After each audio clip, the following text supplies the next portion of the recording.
Hey everyone, we are in Miami at Florida Supercon. Yes. And what a day. It's a super long drive from our place to Miami. It's roughly 4 hours or so. And so I woke up at 3 this morning so we could get, going by before 5 because we had to run by the ATM and get some ice for the cooler so we could have sandwiches and stuff. And it's just been a super busy day and we are flat pooped. Yeah, we're tired. But it was totally worth it. Oh yeah, it was so much fun. Now, Anna cosplayed as Furiosa today. Furiosa, of course, was Charlize Theron's character from Mad Max Fury Road. And that thing went over very well. It was really cool. And we found a Mad Max, a blood bag version of Mad Max, so that was really cool because I was hoping there'd be somebody there. And the guy genuinely looked like Max. Yeah, he did. So it was good. He like in the face and just his whole get up, he really nailed it. Yeah. So we didn't have a lot of autographs and we didn't have any photo ops to do. Autographs that we did have were Star Wars, and so the first one we got was Peter Mayhew. And Peter is such a nice guy, but the man immediately in front of us getting his signatures, I don't know, what do you have, probably 10 items to sign? You don't think so? He had a whole portfolio.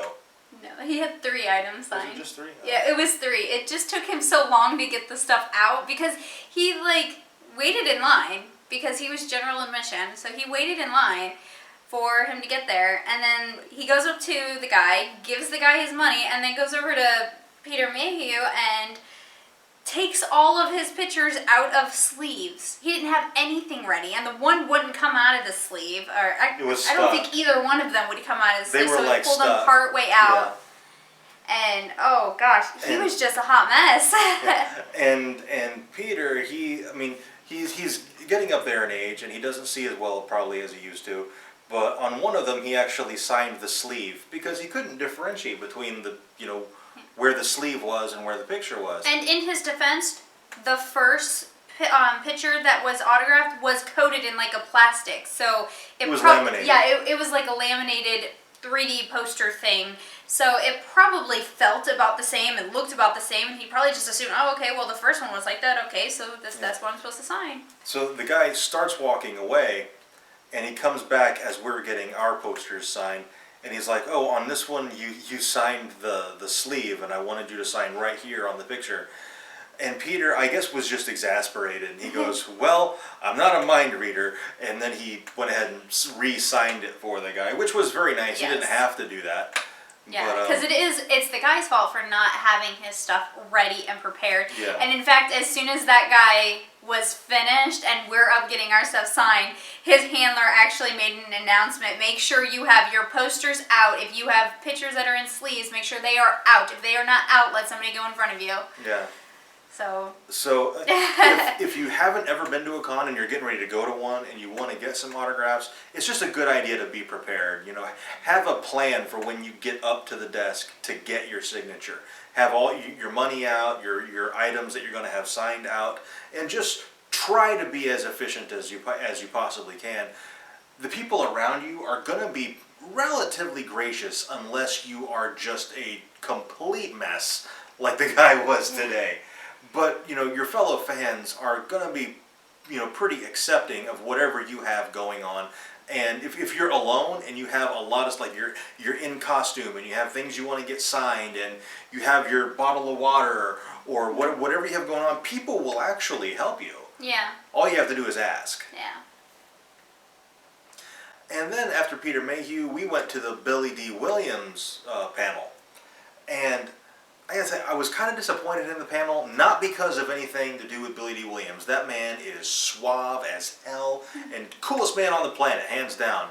The problem is, Florida people, we're not very excitable fans here, and that's really on us. And the guy who was introing Dee Williams even said, don't ask him if George Lucas is nice. He's answered that question 10,000 times. And you can find it on YouTube where he's talked about it. Come up with something original that Billy maybe hasn't seen before. And he only really got one, and I have a hunch that this actually is one he's gotten before, but it's a question he actually likes answering. And a little kid asked him why he was wearing, or why Lando was wearing Han Solo's clothes at the end of Empire Strikes Back. And Billy Dee Williams, in the way only Billy Dee Williams can, says, well, there's two possible answers. One, Han Solo won the Millennium Falcon from Lando previously, and so Lando's not wearing Han's clothes. Han is wearing Lando's clothes that he found in the closet after he won the ship. And two, they're secretly lovers. And it's just that delivered by Billy Dee Williams, which it made the Q&A. And then after that, we basically just walked the convention floor, which was actually, I'm kind of disappointed in the convention floor at Supercon this year, especially the Artist Alley. Yeah, Artist Alley was, like, it almost feels like it was pushed aside. All the big name, it's almost like all of the bigger name artists were put closer to the vendors, and then the littler artists are closer to the wall. And I'm sure that there was a money thing, like booths further, closer in were probably more expensive than the ones out. But really, it just felt like you just were seeing the big guys, and then like all the smaller ones were almost like an afterthought. Yeah, you had to actually kind of search for some of the smaller artists, and sometimes the less known artists, the guys who are just starting to go to cons, sometimes their art is the best art. Yeah. Because it's stuff you've never seen before. It's a style you've never seen before. Yeah. Now, unfortunately for us, we go to so many conventions that the vendor floor and Artist Alley is kind of lackluster anymore, because it's always the same vendors and it's always the same artists. So unless they're bringing in new merchandise or new art, it's the same stuff that we've seen every single convention. So that really sucks for us, but that's not really anything they can do about that. They can only give floor space to people who purchase it, so. And that's not even the artist or the vendor's fault. No, that's our fault for going to way too many conventions. Yeah. Darn us.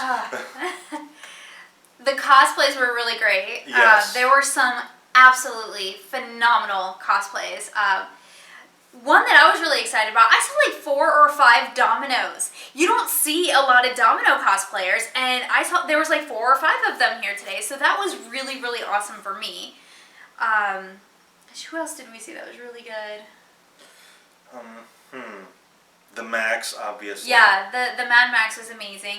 There was a girl who was a war boy. I don't know if she was dressed up as a female version of Nux or if she was just a generic war boy, but hers was phenomenal. And that was really exciting running into her. There's a lot of Star Wars cosplay at this con. Yeah. Obviously, because Billy Dee Williams and Peter Mayhew are both here.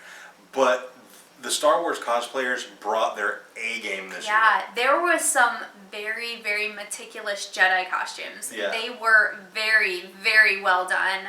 So props to that. I didn't see any bathrobes, and you almost always see one Jedi in a bathroom. I didn't see any. So mad props to the hardcore Star Wars fans for bringing their A game on their cosplays. We came to this con as far as like looking for merchandise. We were really only looking for 2 things. We wanted a Mad Max Fury Road poster and the graphic novel of Dark Matter, and we couldn't find either one of those things. However, as we were walking the vendor floor, we did run across the Valiant Comics vendor booth, and they have an amazing deal going on. Yes. Now they're doing, you can buy 5 graphic novels, 5 volume 1s for $30. But if you buy these 2 specific ones, you get this other one for free. And so with that free one added in, you get 6 for $30. That's $5 a trade. You really can't beat that unless you're talking about like clearance items. And these are basically brand new titles. Yeah. And so we did. We got 6 we of got them. 6, yeah. And we will review them one at a time, as time goes on, because I'm excited for this. They look like a really good company. It looks like they're universe building right now, so I'm excited to see what they have in store. One other thing I want to address about Supercon is I've obviously been online looking at what other people are posting, and a lot of people were posting being disappointed in the lines to get into the convention, I guess. If you are going to a convention and you've never been before, get there early. The convention doors opened at 10 o'clock today. We arrived at about 8:30, 8:45. Got amazing parking. Yeah, so we got amazing parking. We also pre-purchased our tickets, which sometimes, that's really hit or miss, because sometimes everybody pre-purchases and then there's this big, huge, giant line just to get your wristbands or whatever. Because everybody pre-purchased, so that line's longer. But that was not the case here at Supercon. We got there, we parked, we changed into cosplay, and then we went and got our ticket, or our wristband and badge immediately. Like, we didn't have to wait at all. Yeah. No, I think that was because we were using the codes on our phones. You had to have the little QR code to either print it out or have your phone. Well, I think the people who had the paper had to use it outside. No, what I think happened was that there was nobody out there telling them, and they waited in that line, got all the way to the front, and then were told to go There was inside. some major miscommunication going on, because there was a girl right in front of me when I was redeeming, my QR code for my wristband, and she had a printed one, and the guy's like, "No, you redeem that outside," and she's like, "They told me to come in here," and he was like, "No, this is just for phones." And so there's a ton of miscommunication going on about where you redeem your pre-purchase tickets. Yeah. So that is a problem Supercon really needs to fix. Yeah, there was kind of a lack of signage, because even us, we went to the will call line, which was a short line, so that's not too bad, and we got right to the front, and as soon as we showed him our ticket on our phone, it directed us inside. Now, if you were purchasing outside, I guess you had to wait in this big long line. And maybe the will call was where the people who had purchased and had the printout, maybe that's where they should have gone, and they didn't have to wait in the big, huge line. Now, they did end up correcting this, because as we went back to the car a couple of times, I saw more and more staff volunteers out there answering people's questions.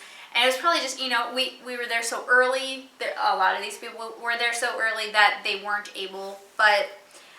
all in all, we got right in and were able to get our tickets very quickly. We didn't have to wait in line at all. In fact, we didn't even have to wait in line to get into the convention, because we just kind of meandered around until 10:30. It was by the time we got all our costume geared on and everything. It was, I don't know, 9:30, something like that. And we were like, we're a little thirsty, so we wandered over to this little hot dog cart thing, and we got a couple of sodas. It was inside the convention center, and we just kind of stood at a table and bullshitted and went.